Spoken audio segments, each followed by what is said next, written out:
अपने हिंदुत्व एजेंडे को लाना चाहती है। मेरा सवाल सरकार से यह है आपके चैनल के जरिए कि हमारे कॉन्स्टिट्यूशन में आर्टिकल 39C है जो ये कहता है कि सारी दौलत किसी शख्स के पास ना जमा हो जाए। मालिया 9,000 करोड़ लेकर भाग गया, बड़े बड़े इंडस्ट्रियलिस्ट 40,000 50,000 करोड़ बैंक्स को देना है। ये एक वायलेशन है डायरेक्टिव प्रिंसिपल का आर्टिकल 39C का। 39F देख लीजिए, हेल्थ। हम चाइल्ड लेबर में अमेंडमेंट लाते हैं कि अगर कोई किसी फैमिली का बिजनेस होगा तो बच्चा काम कर सकता है। तीसरा, हिंदू अनडिवाइडेड फैमिली 1952 से टैक्स रिबेट सिर्फ हिंदुओं को मिल रहा है, किसी और को नहीं। ये कॉन्स्टिट्यूशन के fundamental right to equality, right to religion के खिलाफ है। चौथा मेरा पॉइंट यह है कि सरकार जो धोखा दे रही है हिंदुस्तान की आवाम को यूनिफॉर्म सिविल कोड के नाम पर। आप देख लीजिए कि वेदांता के हम माइनिंग अलाउ करते हैं फॉरेस्ट में, जबकि ट्राइबल्स कहते हैं कि ये फॉरेस्ट हमारे लिए एक खुदा है, मगर हुकूमत माइनिंग अलाउ करती। छठा मेरा पॉइंट मैं बता रहा हूं आपको कि कई टेम्पल्स और टेम्पल्स के ट्रस्ट को एग्जेम्पशन मिलता है, वहीं पर आप इनको नहीं देते। हमारा सवाल यह है कि क्या कॉन्स्टिट्यूशन में नागालैंड और मिजोरम को जो प्रोटेक्शन दिया गया है कल्चरल राइट्स का, क्या उसको निकाल देंगे? आप नागा फ्रेमवर्क ऑफ एग्रीमेंट आवाम में नहीं लाते, पब्लिक डोमेन में नहीं लाते। सातवीं बात यह है कि गोवा का मैरिज एक्ट है, क्या आप उसको खत्म कर? ओवैसी साहब, इसी संविधान का अनुच्छेद 44 क्या कहता है? मुझे खत्म कर दीजिए। नहीं, आप डिबेट यूनिफॉर्म सिविल कोड पे कर रहे हैं। 44 भी कहता है, 45 भी कहता है, 39C भी कहता है, 39F भी कहता है। बहुत से डायरेक्टिव प्रिंसिपल्स हैं। शराब बंद करिए पूरे मुल्क में। महात्मा गांधी ने कहा था कि शराब बंद करिए, वो भी डायरेक्टिव प्रिंसिपल है। आप क्यों नहीं लाते डायरेक्टिव प्रिंसिपल उस पर? आप क्यों नहीं उसको बनाते? लॉ कमीशन के जरिए मोदी सरकार जो इकोनॉमी को रिवाइव नहीं कर पा रही है, डॉलर 70 रुपये हो चुका है, इंडस्ट्रियल ग्रोथ नेगेटिव हो चुकी है, अनएम्प्लॉयमेंट 5 साल में बढ़ चुका है। इसकी नाकामी को छुपाने के लिए हिंदुत्व एजेंडे पर यह सरकार आ चुकी है। श्रीकांत जी, छोटा सा जवाब इसका जल्दी से। देखिए, एक तो हमारे जो काबिल मित्र आपके चैनल पर जो आर्टिकल्स का जो डिटेल्स दे रहे हैं, अरे जनाब 10 साल से आप तो सोनिया गांधी जी की और राहुल गांधी जी की गोद में बैठे थे, तब हाउस के अंदर इन सवालों को क्यों नहीं उठाया?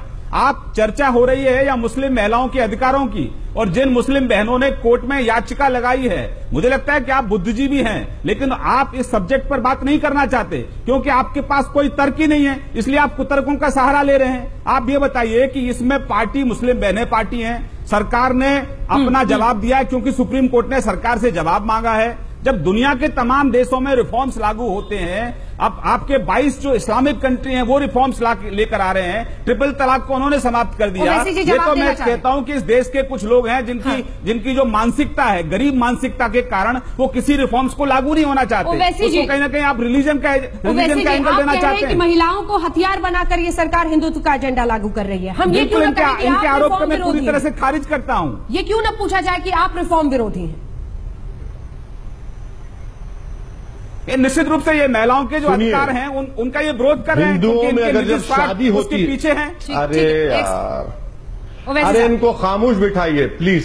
अरे यार, अरे खामोश तो आपको लोगों ने कर दिया। आपका दोहरा चरित्र है ओवैसी साहब। नहीं, आपका दोहरा चरित्र है।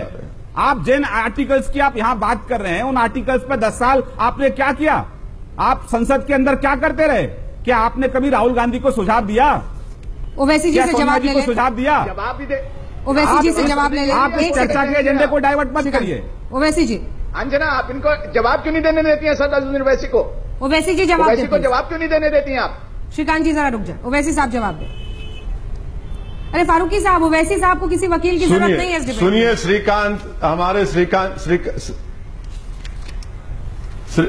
साहब, आप सुनिए, आपकी अकल में इजाफा करता हूं। अभी सुनिए, हिंदुओं में जब शादी होती है तो धार्मिक बंधन होता है। इस तरह के शब्दों का मैं इस्तेमाल नहीं करता हूं। अरे यार, एक सेकंड प्लीज ओवैसी साहब, इस तरह के शब्दों का मैं इस्तेमाल नहीं करता। अरे अपनी जहालत का मजारा क्यों कर रहे हो बीच में बोलकर? आपसे बड़ा कौन हो सकता है? एक सेकंड आप व्यक्तिगत चर्चा मत ले जाइए। आप तू में इस डिस्कशन को मत ले जाइए। आप गाली गलौज पर इस चर्चा को मत ले जाइए। मेरा आग्रह है आपसे, प्लीज। ये हमारे महिलाओं के अधिकारों की चर्चा है और आपसे अपेक्षा है कि आप तर्कों के साथ अपनी बात कहें। ठीक है। ओवैसी साहब। अरे जवाब देने देंगे, किसी को तब बता मेरे देंगे, भाई भाई। जरा सुन तो लो ना, उसके बाद अपनी मंतिक को जारी रखो। सुन तो लो, मुसलमानों में जब शादी होती है तो कॉन्ट्रैक्ट होता है, हिंदुओं में जब शादी होती है तो धार्मिक बंधन आप कहते हैं। और मैं आपको 2011 का इसी सरकार का सेंसस दे रहा हूं कि हमारे मुल्क में 12 मिलियन शादियां 10 साल के उम्र के लड़कियों की हुई है, जिसमें हिंदुओं के 84% है।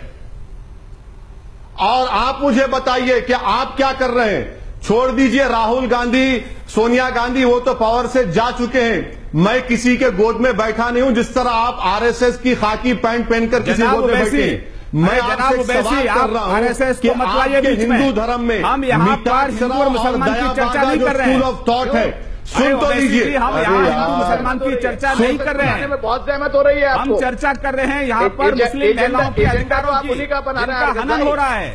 आप डाइवर्ट क्यों करते हैं चर्चा? आप देख रहे हैं हल्ला बोल, आपके साथ मैं हूं अंजना ओम कश्यप। और जिस विषय पर हम चर्चा कर रहे हैं वो ये कि क्या देश में एक कानून होना चाहिए, क्या वाकई सरकार थोप रही है ये कानून और यूनिफॉर्म सिविल कोड के जरिए, जैसा कि मुस्लिम पर्सनल लॉ बोर्ड का कहना है, दबाने की कोशिश कर रही है इस देश की बहुसंस्कृति को, या फिर वाकई रिफॉर्म के खिलाफ मुस्लिम पर्सनल लॉ बोर्ड और कई आवाजें जाती हुई देश में दिख रही हैं। ओवैसी साहब का सीधा आरोप है राकेश सिन्हा जी, और वह सवाल सीधा आपसे डालना चाहती हूं। वो कह रहे हैं कि महिलाओं को हथियार बनाकर आप लोग हिंदुत्व का एजेंडा थोप रहे हैं। जवाब देखिए, यदि हिंदुस्तान में महिलाओं को सामाजिक, राजनीतिक, धार्मिक स्तर पर समान अधिकार देना हिंदुत्व का एजेंडा है, इसीलिए हम कहते हैं हिंदुत्व और राष्ट्रीयता में कोई अंतर नहीं है। आज आपने साबित कर दिया। 43 साल की विवाह के बाद, जब साहबानों को 5 बच्चे की मां होने के बाद बीमार साहबानों को कहा जाता है 25 रुपया लो और जाओ, क्या हम साहबानों को बर्दाश्त कर सकते हैं इस देश में? आप जिस धर्म के नाम पर कह रहे हैं और हिंदुत्व की बात कर रहे हैं, ओवैसी साहब, पाकिस्तान के प्रधानमंत्री अली बोगरा को वहां की महिलाओं ने नहीं बख्शा। जो मुस्लिम समाज में जो चर्निंग आ रही है उसको आप नहीं देख पा रहे हैं, और आप हिंदुत्व की बात कर रहे हैं। तो अजरबैजान, कजाकिस्तान, ये 2 नए राष्ट्र बने, दोनों ने यूनिफॉर्म सिविल कोड लागू कर दिया। गोवा में यूनिफॉर्म सिविल कोड आज से 50 साल पहले से है। क्या वो हिंदुत्व का एजेंडा है?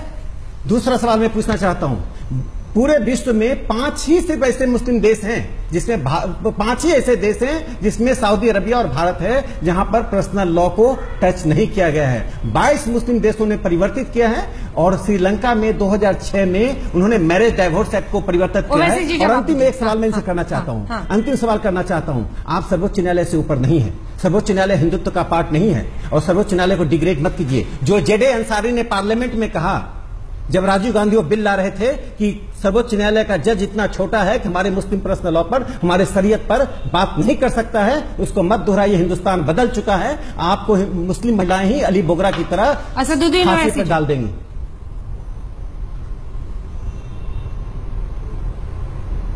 नहीं, सबसे पहले तो राकेश सिन्हा साहब झूठ बोल रहे हैं। इनकी झूठ ये है कि ये गोवा की मिसाल देते हैं। गोवा में अगर कोई कैथोलिक शादी करता है तो कैथोलिक लॉ अप्लाई होता है, अगर कोई हिंदू लॉ के तहत करता है तो हिंदू लॉ अप्लाई होता है, और गोवा में हिंदुओं को लिमिटेड पॉलीगमी की इजाजत है। ये क्या वो गोवा में इनकी सरकार है, क्या उसको खत्म कर देंगे? कानून को बता दीजिए। हिंदू अनडिवाइडेड फैमिली एक्ट के तहत टैक्स रिबेट्स 1952 से मिल रहे हैं, वो मुसलमानों को क्यों नहीं देते आप? तीसरी बात, 2011 का सेंसस में फिर से दोहरा रहा हूं अपने पॉइंट को कि 12 मिलियन हमारे मुल्क में 10 साल की लड़कियों की शादियां हुई हैं, जिसमें मेरे नहीं है, सेंसस ऑफ इंडिया कह रहा है कि 84% हिंदू लड़कियां हैं। आप सुन लीजिए, चौथी बात यह है कि क्या हमारे जो राकेश सिन्हा साहब बता सकेंगे, देखिए, अरे भाई 30 सेकंड में उत्तर सुन लीजिए। अरे मुकम्मल करने दीजिए। 30 सेकंड में आप उत्तर सुन लीजिए। अगर मुझे प्रोग्राम पे बुलाना है तो मुझे अपनी बात कहने दीजिए। पूरी कर ले, पूरी कर ले, उसी बात पर ठीक है राकेश जी, मैं एक आपसे बार पूरी कहना चाह रहा हूं कि पूरी कर ले।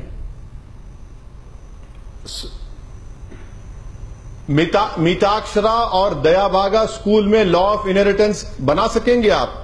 मेरा और एक पॉइंट यह है कि अगर कोई बुद्धिस्ट, हाँ। अगर कोई बुद्धिस्ट शादी करता है जैन से और सिख के रिलीजियस राइट्स के ऊपर, क्या आप उसको अलाउ करेंगे? नहीं। इंडिया में यूनिफॉर्म सिविल कोड की जरूरत नहीं है, uniform application of criminal law की जरूरत है। और अगर मुस्लिम औरतों की आपको इतनी फिक्र है राकेश सिन्हा साहब, तो आप खुदा के लिए जकिया जाफरी से इंसाफ कर दीजिए। आप मुझे जकिया जाफरी से इंसाफ कर दीजिए। जिन लोगों की इस्मतें लूटी गई हैं गुजरात में, उनसे इंसाफ कर दीजिए। मैं इंसाफ दे रहा हूं ना, आपसे बात सुन लीजिए। बेटे से इंसाफ, अरे ओवैसी साहब बताइए, हलाला झारखंड में ये आधुनिक युग में कल मार कर फेंक दिया गया पुलिस कस्टडी में। आपकी गवर्नमेंट है, नहीं कर रहे हैं, उस पर कर लेंगे डिबेट। को तबाह करना चाह रहे हैं यूनिफॉर्म सिविल कोड के नाम पर। मुझे जवाब दे दीजिए, ये ऐसे सवाल उठा रहे हैं। पाकिस्तान उज्बेकिस्तान से लेना देना नहीं है। इस मुल्क की आजादी के लिए हमने अपना खून पसीना बहाया, और fundamental rights, right to religion एक बहुत बड़ा राइट है जो डायरेक्टिव प्रिंसिपल के ऊपर है। डायरेक्टिव प्रिंसिपल में शराबबंदी है, शराब को बंद करिए। संविधान के भी ऊपर है, कहा कि पूरी दौलत किसी के पास नहीं होनी चाहिए, उसको बंद करिए। ओवैसी साहब, संविधान के भी ऊपर है राइट टू रिलीजन। मैं एक इनको जवाब दे दूं जी सर, शराबबंदी को संविधान में और यूनिफॉर्म सिविल कोड को बराबर रख रहे हैं। अंजना जी ने 2 सवाल उठाए, मैं दोनों का जवाब दे दूं। 30 सेकंड मुझे दीजिए, 30 सेकंड। राइट है, फंडामेंटल राइट पहले है, डायरेक्टिव प्रिंसिपल बाद में। सुप्रीम कोर्ट का जो फैसला आएगा वो सबको मानना पड़ेगा। मगर हुकूमत की साजिश ये है कि आप अगर पाकिस्तान की मिसाल देते हैं जहां पर मस्जिदों में बम ब्लास्ट होता है, आप उज्बेकिस्तान की मिसाल देते हैं जहां पर डिक्टेटरशिप है, आप मोराविक एग्जाम्पल देते हैं जहां पर फैमिली रूल है। 2 सवाल उठाए हैं, बांग्लादेश की मिसाल देते हैं जहां पर फंक्शनल डेमोक्रेसी नहीं है। आपने 2 हिंदुस्तान सुन लीजिए, कॉन्स्टिट्यूशन की बात हिंदुस्तान में मनुवाद को नाफिज किया जाए, मनुवाद को नाफिज करना चाहते हैं। मैं 30 सेकंड में आपका जवाब दे देता हूं, मुझे ज्यादा लंबा समय नहीं चाहिए। मैं एक सवाल, आपने कहा कि बच्चों की शादी हो रही है और ये सामाजिक कुरीति है। किसी भी बच्चे की शादी होती है तो कोर्ट में जा सकता है, उसको सजा मिल सकती है। ये सामाजिक कुरीति होना और कानूनन तरह से न्याय मिलना, दोनों में बुनियादी अंतर है। और एक बात मैं कह दे रहा हूं, एक बात सुन लीजिए कि मुस्लिम महिलाओं की मांग आ रही, 50,000 मुस्लिम महिलाओं ने मांग दी है। ओवैसी साहब, महिलाओं को बराबर करना सीखिए। हलाला का क्या सिस्टम है? क्या मध्य युग का हलाला डिवोर्स देने के बाद महिला को कहते हैं आप दूसरे मर्द के साथ पहले विवाह करो फिर हम सब शादी करेंगे? क्या मध्य युग की यह हलाला संस्कृति आधुनिक युग में चल सकती है? श्रीकांत जी, एक छोटा सा जवाब, बर्दाश्त नहीं करेगा। ठीक है श्रीकांत जी, इसका जल्दी से एक छोटा सा जवाब 30 सेकंड का, सब फिर शाइस्ता अंबर जी और तमाम अन्य लोगों के पास में जाऊंगे। श्रीकांत जी, सबसे पहले तो मैं बिल्कुल आ रही हूँ मैम, चर्चा कर रहे हैं, आ रही हूँ मैम, गिव मी 30 सेकंड दीजिए मैम। अंजना जी, आज हम चर्चा कर रहे हैं महिलाओं के अधिकारों पर। हम हिंदू और मुसलमान पर चर्चा नहीं कर रहे, नंबर 1। नंबर 2, आपको जो रिलीजन है आपका, वो आपकी परंपरा जो है कि किसी को जलाना है, किसी को दफनाना है, किसी का श्राद्ध करना है, किसी का चालीसा होगा, किसी के 12 ब्राह्मण होंगे, यहाँ तक का आपका धर्म आ गया। लेकिन जहाँ अधिकारों की बात आती है अंजना जी, तो इस देश में जो कानून है और संविधान है उसके पास ही आपको जाना पड़ेगा। तो ये सीधा सीधा मसला महिलाओं के अधिकारों का है, महिलाओं के मानव अधिकारों का है, उनसे जुड़ी जो दिक्कतें उनसे है। और इसमें कई हिंदू मुसलमान है ही नहीं, इसमें तो एक याचिका है जो मुस्लिम महिलाओं ने कोर्ट में लगाई और आज कोर्ट उसकी सुनवाई कर रहा है। तो हमारे जो मित्र हैं वो अनावश्यक रूप से इसको हिंदू मुस्लिम हलाला पे जवाब ले लीजिए, क्योंकि उनका कुछ नहीं है, वो नहीं चाहते कि रिफॉर्म इस देश में लागू हो। ओवैसी साहब, हलाला का जवाब दीजिए, हलाला का क्या सिस्टम है? एक सेकंड में मैं शाइस्ता अंबर जी को अब शामिल करना चाह रही हूँ। मैं आऊंगी ओवैसी साहब, थोड़ा सा रुक जाए एक सेकंड। शाइस्ता अंबर जी, क्या आप ओवैसी जी की बातों, फारूकी साहब इसके बाद फौरन सर, शाइस्ता अंबर जी, क्या आप ओवैसी साहब की बातों से सहमत हैं कि महिलाओं को हथियार बनाकर दरअसल यूनिफॉर्म सिविल कोड की तरफ सरकार बढ़ रही है?